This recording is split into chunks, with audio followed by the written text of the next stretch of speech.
Welcome back to my Facebook and YouTube channel. तो भाइयों, Hansi Flick ने at last Barcelona के साथ अपना कॉन्ट्रैक्ट साइन कर लिया और अब वो ऑफिशियली बार्सिलोना के बॉस बन चुके हैं। और अब बार्सिलोना की टीम जो है वो हैंसी फ्लिक के अंडर फुटबॉल खेलेगी अगले 2 सीजन तक, टू 2026 तक। और यार देखो, चीज़ें जो है ना वो अभी भी बहुत कॉम्प्लिकेटेड हैं। ये समझ लेना कि हैंसी फ्लिक के आने के बाद से चीज़ें बहुत जल्दी तेजी से चेंज हो जाएंगी और बार्सिलोना जो है वो अपना खोया हुआ मकाम दोबारा बहुत जल्दी हासिल कर लेगा। तो ये चीज़ें इतनी ज़्यादा आसान होने नहीं वाली हैं। जो सारा दिन हुआ उसकी मैं रिपोर्ट आपके साथ शेयर करता हूँ, सारी एक्टिविटीज़ आपके साथ शेयर करता हूँ। लेकिन अब मैं एक चीज़ आपको बताता चलूँ कि बार्सिलोना की जो फाइनेंशियल कंडीशन है ना, वो मुझे अभी अभी तक की जो रिपोर्ट्स हैं उसके हिसाब से वो मुझे जल्दी कोई ठीक होती नज़र आ नहीं रही है। क्योंकि बार्सिलोना को बड़े बड़ी सेल्स करनी है, बार्सिलोना को बड़े बड़े नामों को सेल करना होगा। जिस तरह रिपोर्ट्स आ रही थी, अरोहो का नाम आ रहा था, फ्रैंकी डियोंग का नाम आ रहा था, लेवेंडोस्की का नाम आ रहा था, रफीनिया का नाम आ रहा था। तो अभी फिलहाल अभी फिलहाल हैंसी फ्लिक के साइन करने के बाद से अभी तक किसी भी प्लेयर के बारे में कोई अपडेट नहीं आई है कि कौन सा प्लेयर जो है वो बार्सिलोना छोड़ के जा सकता है। और हैंसी फ्लिक ने अभी सब प्लेयर्स के ऊपर एज पर दी रिपोर्ट जो वो ट्रस्ट ही शो किया है। तो इससे ये पता लगता है कि यार बार्सिलोना कोई ज़्यादा बड़ी साइनिंग्स करने नहीं जा रहा इस कमिंग समर विंडो में।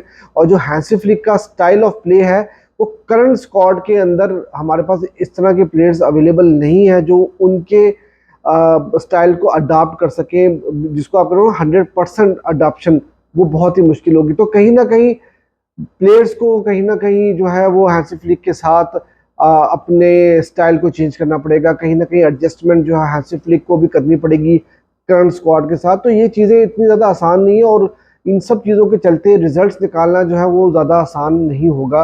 लेकिन एक चीज़ मैं आपको बताता चलूँ कि हैंसी फ्लिक और चावी की अगर हम बात करें ना, तो अगर सेम स्क्वाड भी हैंसी फ्लिक को दिया जाए तो मैं श्योरिटी के साथ ये बात कह सकता हूँ कि मैन मैनेजमेंट की बात की जाए या बात की जाए कि प्लेयर से ज़्यादा बेहतर जो है वो रिजल्ट्स निकलवाने या उनसे परफॉर्मेंसेस निकलवानी, तो हैंसी फ्लिक शायद वो चाबी से ज़्यादा बेहतर जो है वो साबित हो सकते हैं। खैर, जो कुछ भी सारा दिन हुआ वो सारी की सारी एक्टिविटीज़ आपके साथ शेयर करता हूँ। पहली चीज़ तो ये कि यार एक रिपोर्ट मार्केट के अंदर चल रही है और बड़े ऑथेंटिक सोर्सेज ने इस चीज़ को रिपोर्ट किया है। किमिच की जो खबर आई है कि यार डेको नहीं चाहते हैं किमिच को बार्सिलोना लाना। उसकी वजह ये है कि वो समझते हैं कि वो काफ़ी प्रॉब्लमेटिक प्लेयर हैं, ड्रेसिंग रूम में काफ़ी ज़्यादा प्रॉब्लम्स करते हैं।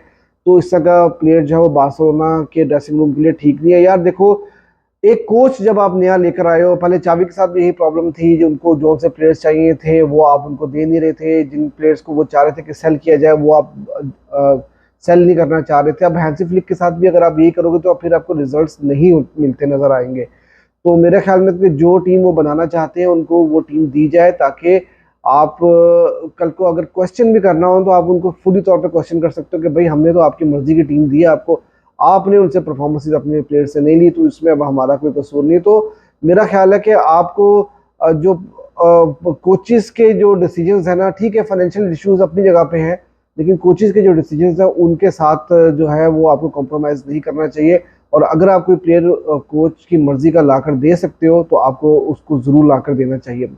हैंसी फ्लिक ने अपना कॉन्ट्रैक्ट साइन किया, ऑब्वियसली ये एक सबसे बड़ी खबर थी आज की। और उसके अलावा अगर उनकी सैलरी की बात की जाए तो 1.5 मिलियन नेट सैलरी वो लेंगे एज पर द रिपोर्ट्स। और स्पोर्ट ने इस चीज़ को रिपोर्ट किया। तो मतलब चाबी से कम सैलरी ले रहे हैं, तो उसका मतलब है कि बंदा पैसे के लिए नहीं आया, बंदा पैशन के लिए आया। और जब कोई बंदा पैशन के लिए आता है तो फिर वो ऑब्वियसली जी जान लगा कर काम करता है। आई होप के हैंसी फ्लिक के साथ बार्सिलोना जो है वो अच्छे रिजल्ट्स निकालेगी। फिर यार फ्रैंकी डियोंग की जो बात है, मैंने आपको पहले बताया कि फ्रैंकी डियोंग एक तो उनका प्रॉब्लम ये चल रहा है कि वो कॉन्ट्रैक्ट साइन नहीं कर रहे हैं, उनको रिन्यूअल दिया हुआ है। और अगर कॉन्ट्रैक्ट रिन्यूअल वो साइन नहीं करेंगे तो बार्सिलोना फिर उनको मार्केट में डालेगी। ये पुरानी रिपोर्ट्स थी, लेकिन अभी की जो रिपोर्ट्स आ रही हैं वो ये आ रही है कि फ्रैंकी डियोंग से मुलाकात की है हैंसी फ्लिक ने और वो पूरा उनके ऊपर कॉन्फिडेंस शो कर रहे हैं। और उन्होंने ये बात बोल दी है कि फ्रैंकी डियोंग जो है वो अनट्रांसफरेबल है।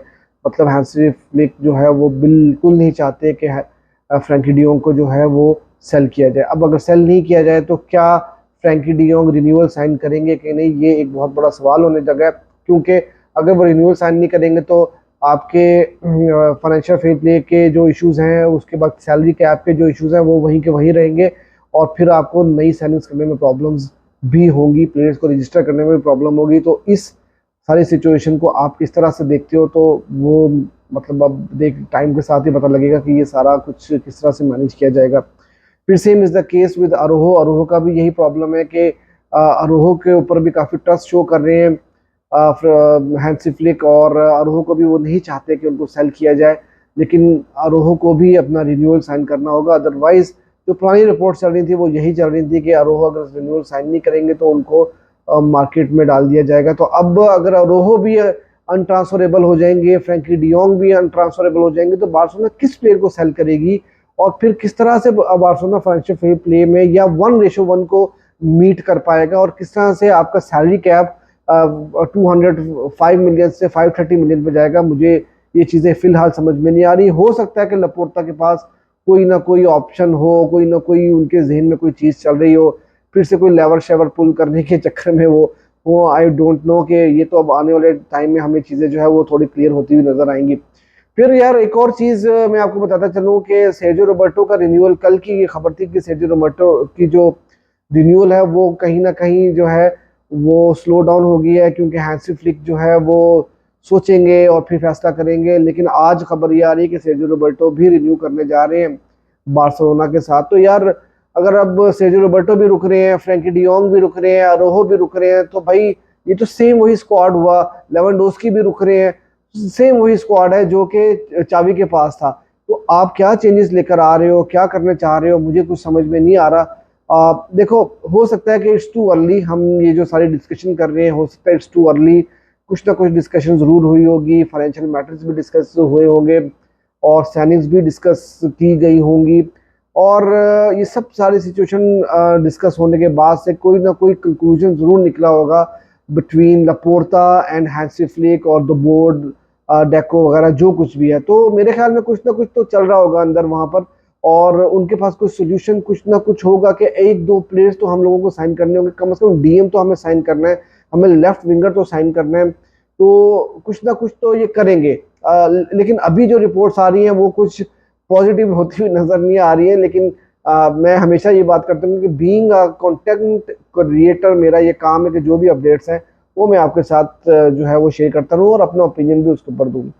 फिर बल्दे के साथ भी मुलाकात हुई है भाई हैंसी भैया की, और हैंसी भाई ने उनको मतलब पूछा कि भाई आपकी इंजरी का क्या हाल है, ये सब कुछ। तो बल्दे ने बोला कि भाई वो रिकवर कर रहे हैं और प्री सीजन तक वो रिकवर हो जाएंगे, और he will be the part of the team in pre season. तो ये एक बहुत अच्छा साइन है। और हैंसी फ्लिक ने बोला कि भाई क्या कहते हैं, good luck and see you then. तो अब ये सारी सिचुएशन इस वक्त चल रही है क्लब की।